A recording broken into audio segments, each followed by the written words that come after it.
IPL చూస్తున్నారు అంటే వాళ్ళందరూ ఎదురు చూసేది 6లు 4లు వికెట్లు ఇట్లా ఎగ్జైట్మెంట్ కోసం. అలాంటి ఎగ్జైట్మెంట్ ఇచ్చే ఏ మ్యాచ్ అయినా సరే ఏ టీమ్స్ మధ్య జరుగుతుందని కూడా ఎవ్వరు చూడరు. ఎగ్జైటింగ్గా ఉందా మ్యాచ్ అంటే చాలు. క్రికెట్ అంటే అంత పిచ్ అనమాట మన దేశంలో. మనకు కూడా ఆ పిచ్చిని ఐపీఎల్ 2025లో ఓపెనింగ్ మ్యాచ్ తీర్చాలి. ఆర్సీబీ కేకేఆర్ ఓల్డెస్ట్ రైవల్రీ ఇదంతా ఓకే బాగుంది, కానీ మ్యాచ్ అంత ఇష్టవత్తరంగా సాగలేదు. వన్ సైడ్గా జరిగింది అనమాట. ఏదో కాసేపు నరైన్ రహానే క్రీజ్ ఉన్నంతసేపే కొంచెం ఎగ్జైటింగ్ అనిపించింది, భారీ స్కోర్లు ఇద్దామని చెప్పి. ఇంకా తర్వాత మొత్తం అయిపోయింది. అది చూసి చాలా మంది క్రికెట్ ఫ్యాన్స్ చాలా బాధపడ్డారు. రే 2025 ఓపెనర్ కోహ్లీ ఆడుతున్నాడు, ఇలాంటి ఎగ్జైట్మెంట్ ఆశించాము మేము, ఏం లేదు ఇక్కడ అని అలా ఫీల్ అయిన వాళ్ళందరూ ఆస్కరించడానికి అన్నట్లు సన్ రైజర్స్ రాజస్థాన్ మ్యాచ్ జరిగింది. ఫస్ట్ బ్యాటింగ్ చేసిన సన్ రైజర్స్ ఎట్లా ఆడింది నేను చెప్పేది చూసే ఉంటారు మీరు. ఫస్ట్ అభిషేక్ శర్మ అవుతాడో నాకు చాలా బాధ వేసింది అన్నమాట. తనకి కొంచెం బాగా ఆడాల్సింది. తను లూజ్ షాట్లు ఆడతాడు. యువరాజ్ సింగ్ నుంచి అదే చెప్తారు, తను నేర్పించారు కదా యువరాజ్ సింగ్ కోచ్. తను యువరాజ్ సింగ్ నువ్వు లూజ్ షాట్లు ఆడతావరా, కొంచెం కుదురుకుంటున్నాడు అనుకున్న టైంలో ఆడగాని చెప్పి లూజ్ షాట్లు ఆడకపోతే ఉప్పల్లో ఉన్న బ్యాటింగ్ పిచ్ మీద ఈజీ సెంచరీ చేస్తాడు అనమాట. అలాంటి మిస్ చేసుకున్నాడు. కానీ నీకేం బాధలేదని ఇషాన్ కిషన్ వచ్చాడు. ఈ మధ్య ట్రాఫిక్ సెట్ గురించే మాట్లాడాలి. అసలు ఏం మనిషి బ్యాటింగ్ చూస్తే ఏందిరా ఏం ఆడుతున్నాడు అనిపించింది. కొంతమంది కామెంట్ చేశారు రాజస్థాన్ బౌలింగ్ తప్పు కాదంట, ట్రాఫిక్ సెట్ అట్లా భారీగా బాధేయడు. రాజస్థాన్ బౌలర్లు ఏం తప్పు చేయలేదు. వాళ్ళ ప్రాబ్లం ఏంటి అంటే రాజస్థాన్ జెర్సీలో బ్లూ కలర్ ఉంది. ఎందుకంటే ఫ్యాన్స్ కి అర్థమైంటుంది, మన టీమిండియా మీద కదా ఆడేది ట్రాఫిక్ సెట్. ఎవరి మీద ఆడిపోయిన ఇంటర్నేషనల్ మ్యాచ్ అవతల బ్లూ కనిపించగానే చెప్పి ఎరుపు చూసి దున్నపోలాగా దున్నేసాడు అనమాట ట్రాఫిక్ సెట్. ఇషాన్ కిషన్ గురించి చెప్పుకోవాలి. తనకు కూడా బ్లూనే కనిపించిందేమో, ముంబై నుంచి కదా వదిలేశారు కదా ఐపీఎల్ మెగామాల ముందు. ఆకర్షితో ఏమో ఏం ఆడాడు అంతే, ఈయన 6 కొడతానట్లు ఆడాడు. ఆల్మోస్ట్ లెగ్స్ 6 అని చూడండి భూమి పోతానే ఉంది. చాలా అద్భుతంగా ఆడాడు.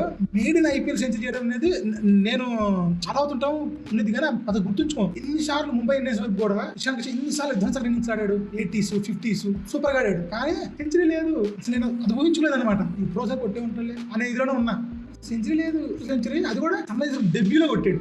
మనోడు ఫస్ట్ సన్ రైజర్స్ తరఫున ఫస్ట్ మ్యాచ్ ఇదే కదా, డెబ్యూలో కొట్టాడు. మనోడు 2025 ఓపెన్ చేసింది అలా 34 రన్స్ తడత గెలిచాడు. అవతల బాగా ఆడారు, నేను కాదని. కాకపోతే రాజస్థాన్ ఓడిపోవడం కారణం నేను సన్ రైజర్స్ ఫీల్డింగ్ చాలా బాగుంది. ఒకటి సింపుల్, ఎంత సింపుల్ లాజిక్. రాజస్థాన్ కి జోఫ్రాజ్ ఏం చేశాడు, అంత చెత్త బౌలింగ్ ఐపీఎల్ హిస్టరీలో లేదనమాట. 76 రన్స్ ఇచ్చాడు 4 ఓవర్లలో. లాస్ట్ ఇయర్ లో మోహిత్ శర్మ అనుకుంటా అని 73 రన్స్ ఇచ్చాడు. అదే దారుణం. ఈడే ఓడగొట్టాడు మ్యాచ్ అనిపించింది. ఈ మ్యాచ్ అంతే జోఫ్రాజ్ ఓడగొట్టాడు. అదే కనుక సన్ రైజర్స్ కూడా 250లోనే అయిపోయింది అనుకోండి, వాళ్ళు 242 కొట్టారు. ప్యాట్ కమిన్స్ లాంటి బౌలింగ్ లో ఎదుర్కొంటా 250 కొట్టే వాళ్ళేమో ఛాన్స్ ఉంది కదా. శుభం దుబే సూపర్ ఆడాడు. ఎట్మైనా అంటే ఆడతాడు, అందరూ తెలుసు. శుభం దుబే నుంచి నేను పెద్దగా ఫోకస్ పెట్టలేదు, నాకు పెద్ద ఐడియా లేదు. ఏం ఆడాడు తను కూడా సూపర్ గా ఆడాడు. ఎవరంత బాగా ఆడి ఎంత బౌలింగ్ చేసినా సరే ఈ మ్యాచ్ మొత్తం లైన్ రేట్ మొత్తం ఇషాన్ కొట్టేసాడు. ఎన్ని చూసినప్పుడు అనిపించింది అనమాట, టీమిండియాలో ఎందుకు తీసుకొచ్చుతాను అని చెప్పి. కాకపోతే తనకి కొంచెం యాటిట్యూడ్ వచ్చింది అన్నారు. నేను అట్లా అది వచ్చింది అన్నారు. అంటే సెంటర్ కాంట్రాక్ట్ రద్దు చేశారు కదా శ్రేయస్సయ్యర్కి. తనకి శ్రేయస్సయ్యర్ మళ్ళీ వెళ్ళి డొమెస్టిక్ ఆడడం చేశాడు, తను చేయలేదు. ఆ ఇష్యూలు వేరే ఉంటే మనం ఇప్పుడు అవన్నీ మాట్లాడదు. ఇప్పుడు మనం బ్యాటింగ్ ఎంజాయ్ చేద్దాం. అంతకుముందు మనకి ఫస్ట్ ఓపెనింగ్ లో ట్రావిస్ హెడ్, అభిషేక్ శర్మ ఉంటే రాహుల్ త్రిపాఠి అంత విధ్వంసకరంగా ఆడేవాడు కాదు. ఇంత విధ్వంసకరంగా ఆడతాడు, ఇంత విధ్వంసకరంగా కాదు. తర్వాత నితీష్ కుమార్ రెడ్డి వస్తే పర్లేదు.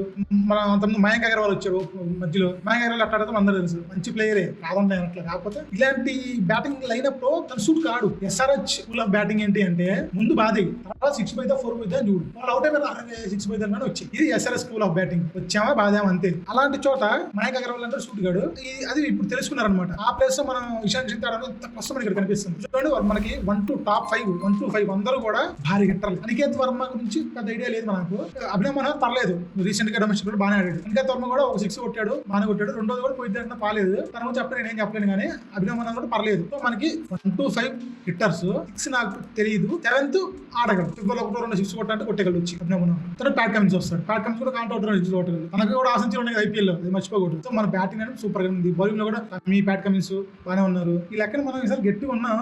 ఈ మ్యాచ్ లో చూస్తే మన బ్యాటింగ్ లాస్ట్ ఇయర్ మనం అక్కడ ఆపాము 87 77, అదే కంటిన్యూ చేస్తాం మనం. ఎలాగైనా 300 మన టార్గెట్. ఎస్ఆర్హెచ్ తప్ప నాకు తెలిసి ఏ టీము 300 కొట్టలేదు ఐపీఎల్ లో. ఒక్కసారి 300 కొట్టిందంటే ఎస్ఆర్హెచ్ మిగతా అట్లా ఉరుకుతాయి అనమాట. మన నెక్స్ట్ మ్యాచ్ ఎలా ఆడతాము. మళ్ళీ ఇంకో ముందుకు వస్తున్నా. అప్పటికు బై బై.